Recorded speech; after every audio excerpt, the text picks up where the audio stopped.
Leon and I met. I went to Central High School. Leon went to Will Rogers, which both high schools, you know, in Tulsa, across town from each other. And through playing in nightclubs, which Leon was doing when he was in high school, he was playing in the nighttime and going to school in the daytime. And there were 3 or 4 bands and band leaders that were doing the same thing, playing these old dingy nightclubs, beer joints here in town. We met through that association. Somebody, exactly who introduced me to him, I really don't remember, but they said, man, you gotta hear this piano player, he's unbelievable. And we went over to his mother's house on the north side one afternoon and had a little impromptu jam session. And he had she had an upright piano there. His mother was a piano teacher. And that's where Leon learned to play piano, actually. And so we went over there and just kind of fooled around, I don't know, 4 or 5 of us, and sang songs and played music that afternoon, and watched him in amazement, you know, to how clever he was, how good he was. There were some piano players around here that played in those early bands that I'm talking about, but no one that played like Leon. I mean, Leon was a genius. There's no doubt about it. There's actually probably nothing that Leon couldn't play, even at that time. He grew up on what we call standards, and that's the old 30s, 40s music. That's what his mother taught. Like I said, she was a very accomplished piano teacher, and that's where he got his roots. That's where he got his learning. So he knew every standard. You know, there'd be like Misty, Teach Me Tonight, those type of things. Pretty complicated music before he ever probably heard rock and roll. Our friendship was great. So we played around here, as I said, in different bands and at different nightclubs, all through high school. And even after we got out of high school, by that time we had became pretty good buddies and kind of hanging out. And he was coming out to the club I played all the time, the Paradise Club, and sitting in out there and playing with us, as well as Chuck Blackwell and Carl Radle. And Leon, by that time, decided that it was time to try LA. We knew a couple of guys that had gone out there and were still out there and working, you know, consistently, 6 and 7 nights a week if you wanted to, in nightclubs in Orange County. And so he went out there, Leon, and got settled in out there and was working the nightclub scene over in Orange County, and started contacting me. You gotta come out here. This is what's happening. This is where it's at. It's wild and crazy, you know, and there's so much work that that's all we wanted to do was work in nightclubs, you know. Well, you did have to be of age to do that, believe it or not, at that time, which you didn't hear. I mean, it wasn't enforced. So he fooled around and got a bogus driver's license with the name Leon Russell on it from somebody out there. He acquired that. That's where that name came from, Leon Russell. And in order that he could work, Russell Bridges was was his birth name, given name. And so this one was Leon Russell. However, you know, he fooled around and got that. That's where that name came from. And I came down, I knew a lot of people worked here in some capacity, you know, or another. And a lot of people that lived on this block, because he bought almost the entire block here of homes and moved a lot of people that worked here into those houses. Remember that. And we were down here, I was down here, you know, quite a bit. There were always people coming and going. And it seemed to be a pretty close-knit atmosphere with the people that were involved in the business here, the offices and the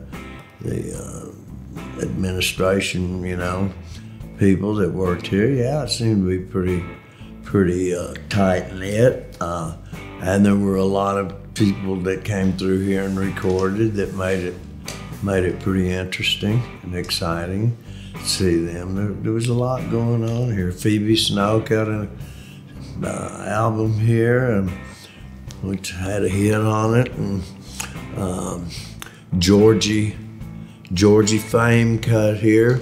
I played on that session with Georgie. So there was some high-profile people that were in and out of here, besides Leon's crew, any of that. But I think probably the first thing I did, his partner, Denny Cordell, I did an album here. Bill Boatman produced it, who's another local guy that was in California with us for many, many years and worked with a lot of different people. Bill produced it. We cut an album here, and it never got anywhere. I've still got those tracks to this day. So we did that. I cut here with Georgie Fame, who's an Englishman who had a number of hit records. Who else did I cut with here? Did some things with Tommy Overstreet, who was a country star. Who else? I think maybe Don Preston did a album here. I think I played on that. Well, what can I say about Tulsa? There's been so much great music out of here that has not, I feel, been documented or I don't know if underappreciated is the word, but it hasn't been recognized. And we have 3 or 4 artists that have shook up major music business in the world, you know. J.J. Cale, David Gates, Leon Russell. I mean, they did a lot in the music business. So I've always wanted to see their names preserved and what went down with that. Being there and, like I say, never thought of it or you know, tried to analyze what it was. We were just doing it, and I guess from an outsider's look at it, maybe it was quite diverse, you know. I don't know, it was just, like I said, we never thought about that. It was just, we were just doing it. But he created a style, yeah. He created his styles that a successful artist, being Leon, that had great success, came here and started establishing this studio. maybe there weren't a lot of people outside of the shelter people or talent that someone out of the shelter circle, be it Denny, Tom Russell, the engineer, whoever, they usually brought people in to do that. Leon's always been tech crazy, and so at that time he knew he was going to have the best stuff in here that you could get. Leon is probably one of the greatest arrangers in the world. I was fortunate to be, after I went to California with him, and I'm going to backtrack here, of going to probably 2 years of session work that he was involved in. I'm talking about major sessions, the real deal, where there might be a 30-piece string orchestra, and everything was live. They did it all, at one time then, in all of those big studios. His knowledge of arrangements, of arranging, it's unreal. I mean, the guy, and he could have done that. He could have written for anyone that he wanted to.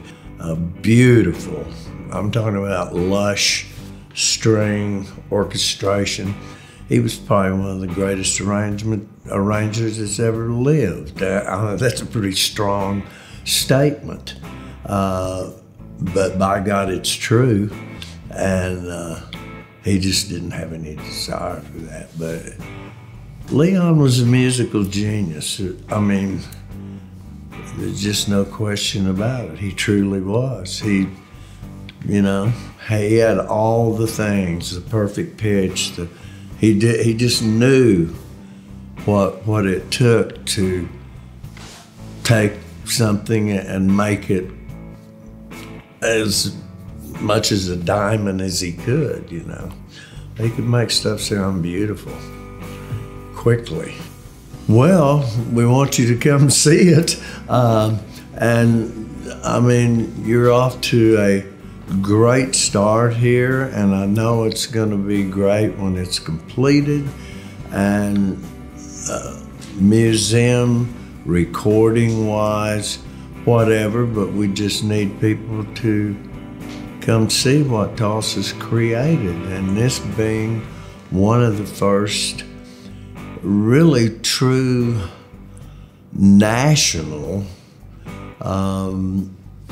places that, in regard to Tulsa, that really fits kind of like a hand in glove, At least that's what I think. So we want you to just come visit Tulsa, come visit the church studio.